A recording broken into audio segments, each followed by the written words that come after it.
Welcome to our channel. Today we how to start a machine learning project with Google AI detailed guide step by step clearly. To begin your machine learning project with Google AI, first, define the problem you want to solve. Identify the specific goals and objectives of your project. Next, gather relevant data that will be used for training your model. Ensure that this data is clean, labeled, and representative of the problem you are addressing. Once you have your data, import it into Google Cloud Storage.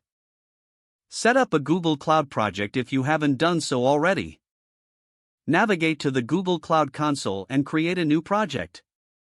Enable the necessary APIs, including the AI and machine learning services. Now, you are ready to select a machine learning framework that suits your needs.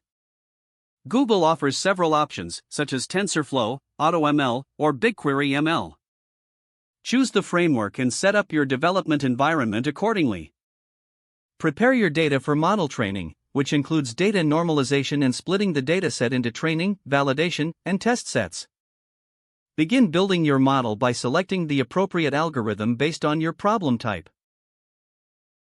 Once the model is established, train it using the training dataset. Monitor the training process and adjust hyperparameters as necessary to optimize performance.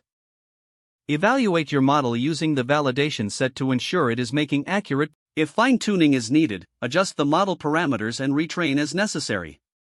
After achieving satisfactory results, test the model using the test dataset to gauge its performance in real-world scenarios. If the results meet your expectations, deploy your model using Google AI services, such as AI Platform or Google Cloud Functions. Once deployed, monitor your model's performance continuously and gather user feedback. Use this feedback for future iterations of your project.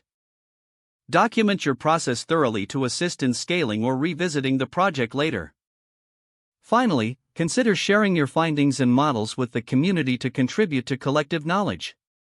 If the page does not load, refresh the browser or try again in a private or incognito window. Make sure you are using the correct email address, then retype it carefully to avoid small typos. If your password is not accepted, use the reset option and create a new strong password you can remember. Check your spam folder for verification or security emails, then complete any requested confirmation steps. Enable two-factor authentication if available to improve account security and reduce unauthorized access risk. Don't forget to like this video and subscribe to our channel for more step-by-step tech guides.